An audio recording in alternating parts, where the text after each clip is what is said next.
Ya sudah kalau begitu. Terima kasih. Jawa Barat aja dulu deh sekarang. Oh, Jawa Barat. Silakan. Yang udah jelas siap. Terima kasih, Pak. Assalamualaikum warahmatullahi wabarakatuh. Sampurasun, Bapak Presiden, Pak Menko, Pak Menteri Pertanian, Panglima TNI, Pak Kasad, Kasal.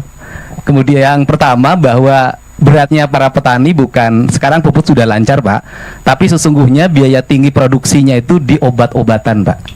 Karena sekarang itu dari mulai sebelum nanam mereka harus mengeluarkan biaya untuk semprot keong, Pak. Karena saya petani, Pak.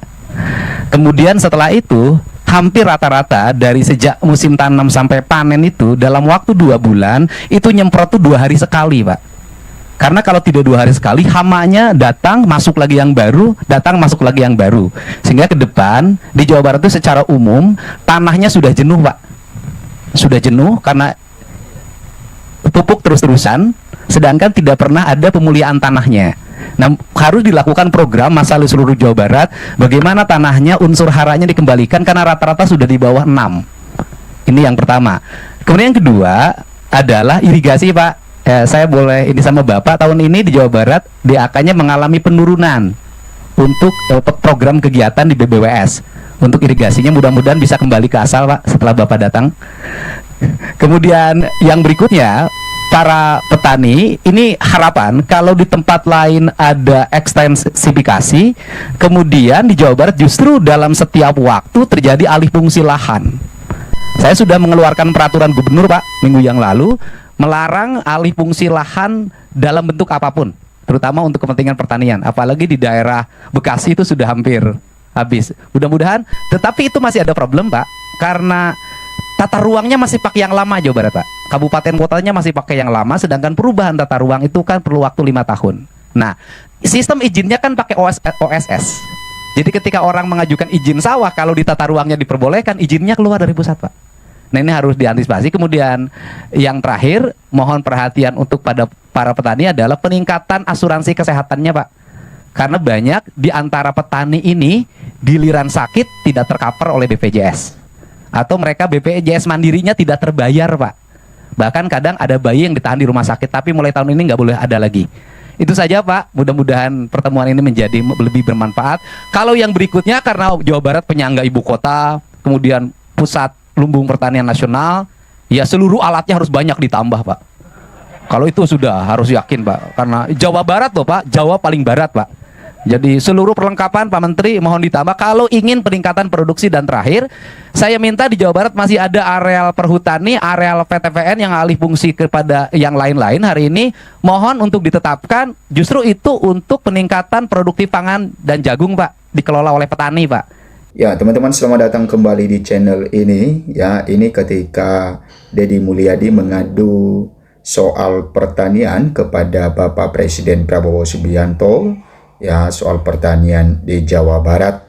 Nah, teman-teman, kita lihat beberapa komentar para netizen di dalam hal ini. Gubernur Jawa Barat paling cerdas di antara gubernur lain. Salam dari warga Semarang, Kalibantang. Ya, kemudian ya, KDM bukan hanya ngomong, melainkan pengalaman yang dihadapi pas waktu musim tanam. Padi keren, Bapak Ai. Ya, kalau kita melihat bagaimana penjelasan dari Kang Deddy Mulyadi kepada Pak Presiden Prabowo Subianto sangat detail sekali dan sangat jelas dan masuk akal, teman-teman.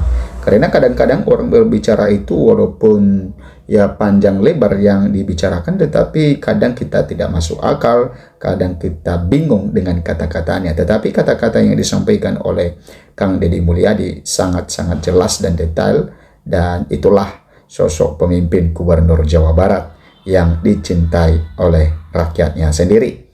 Kesini karena ada gubernurku KDM. Kang Deddy cocoknya jadi Dewan Pembina Gubernur seluruh Indonesia.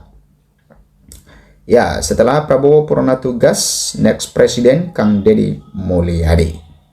Oke, beruntung orang Jabar punya pemimpin seperti Pak Deddy yang memikirkan rakyatnya, dan kita, rakyat Indonesia juga beruntung punya presiden seperti Bapak Prabowo yang bijaksana dan berbaur bersama rakyat. Semoga Indonesia semakin jaya ke depannya, sejahtera untuk petani. Gubernur terbaik di Indonesia Kang Deddy Mulyadi, salam dari NTT. Nah, putra-putra terbaik bangsa mulai muncul satu persatu. Saya orang Jatim sangat mengidolakan dan bangga dengan Bapak Gubernur Jabar, yaitu Bapak KDM. Prabowo pasti udah tahu kesiapan KDM dan pasti tahu kerja keras KDM untuk masyarakat Jabar. Calon RI 1 setelah Pak Prabowo pensiun nanti sosok pemimpin seperti ini yang banyak orang harapkan, bukan hanya omon-omon.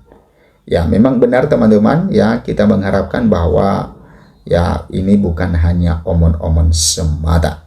Jadi ingat gaya Pak Harto dulu di acara komplain pencabar mantap Pak Prabowo. Ini gubernur yang saya rasa sangat menguasai medannya.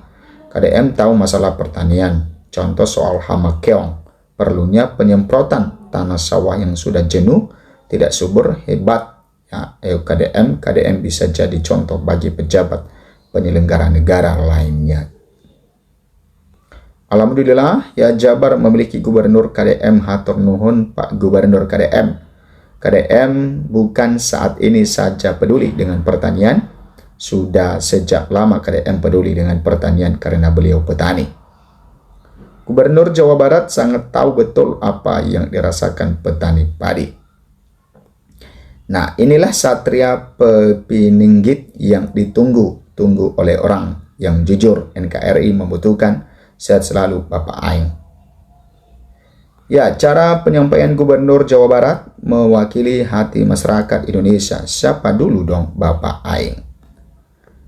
Oke, kalau semua menteri kayak Amran dan gubernur kayak Kang Dedi, Presiden Prabowo bisa fokus untuk meningkatkan kesejahteraan rakyat dan pemberantasan korupsi. Saya warga Bali sangat mengagumi kinerja KDM, satu-satunya pemimpin yang terjun langsung gorek sampah, level kepedulian terhadap lingkungan bukan kaleng-kaleng, rahayu KDM.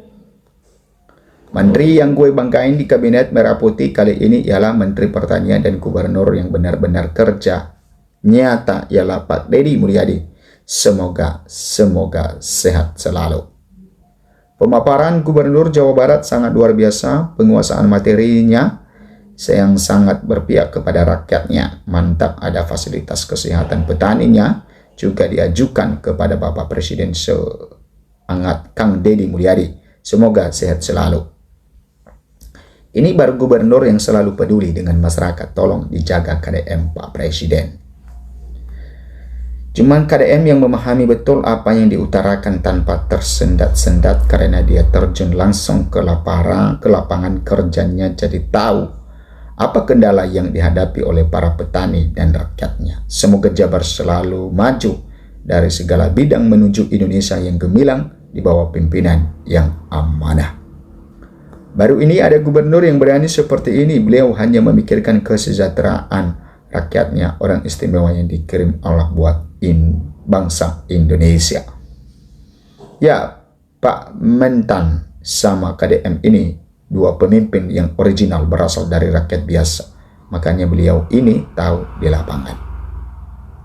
Pak Arman dan Pak Deddy Mulyadi, dua putra terbaik bangsa, aset bangsa yang terbaik, adalah orang yang jujur dan pekerja keras, sukses dan sehat selalu. Pak Prabowo, Pak Arman, dan Kang Deddy gaspol. Dua patriot pemberani, pejuang rakyat yang akan mendatang. KDM dan Mentan masa kepemimpinan Pak Presiden Prabowo mantap. Beruntungnya daerah yang memiliki pemimpin yang begini, selalu mengutamakan rakyatnya. Prabowo harus ada pendamping jujur. Pak Amran dan KDM sulit dan langka mencari orang jujur. Nah, ini teman-teman tentang komentar-komentar netizen. Mereka sangat-sangat kagum sekali dalam penjelasan Kang Deddy Mulyadi terhadap Pak Prabowo soal pertanian dan masalah-masalah yang dihadapi di dalam pertanian. Ya, karena ini adalah masalah serius bagi masyarakat, karena sebagian besar masyarakat adalah petani.